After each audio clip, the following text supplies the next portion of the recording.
ये देखिए गाइस, माशाल्लाह से आधा घंटा हो गया है हमारी खीर को पकते हुए। ये देख लें कितना प्यारा कलर है और माशाल्लाह से बहुत ही प्यारी खुशबू आ रही है। ये नहीं कि नहीं, ये देखें चावल जो है वो भी इसमें घुल चुके हैं। ये देख लें आप लोग अच्छी तरह से। अब इस टाइम पे आके हम क्या करेंगे, अभी इसने पकना है। ये मेरे पास है खोया जो मैंने खुद बनाया था घर में, इसकी रेसिपी दी है। ये हम इसमें शामिल कर देंगे।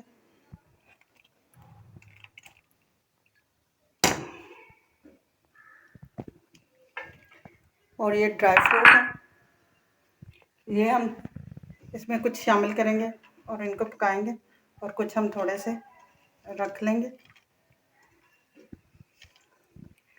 अभी हमने इसे 10 मिनट तक ऐसे ही पकाना है। गाइस 10 मिनट हो चुके हैं हमारी खीर को बनते हुए। तकरीबन ये 1 घंटे के अंदर अंदर जो है ना ये तैयार हो चुकी है। ये आप देख सकते हैं इसकी थिकनेस। अब इस टाइम पे आके और चावल भी देख लें बिल्कुल खुले हुए हैं अच्छी तरह से। तो अब हम चूल्हे को बंद कर देंगे और उसको ऐसे ही 2 मिनट के लिए पड़ा रहना है। देखिए गाइस, आप देख सकते हैं कि इसकी कितनी थिकनेस है। ये देखें ऐसे ही हम इसको डाल के रखेंगे। ये जो हमारे पास ड्राई फ्रूट बचे हुए थे ये हम सारे शामिल कर देंगे,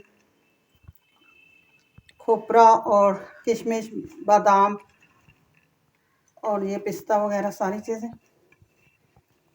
इसको रख देंगे ठंडा होने के लिए। जैसे ही ठंडा हो जाएगा फिर मैं आपको इसकी फाइनल लुक दिखाऊंगी।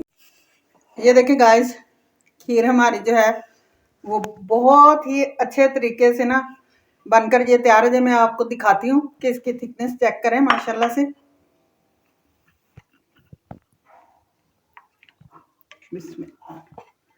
ये देखें,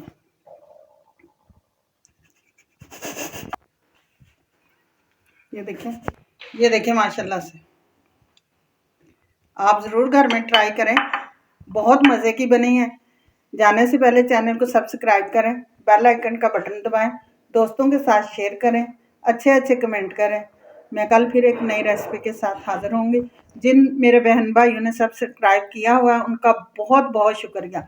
नए आने वाले लोगों को अप्रिशिएट जो करते हैं उनका मैं दिल की गहराइयों से शुक्र अदा करती हूँ। पुराने लोग तो काफ़ी ज़्यादा आगे हैं, लेकिन नए आने वाले लोगों को मौका देना चाहिए। Thank you so much.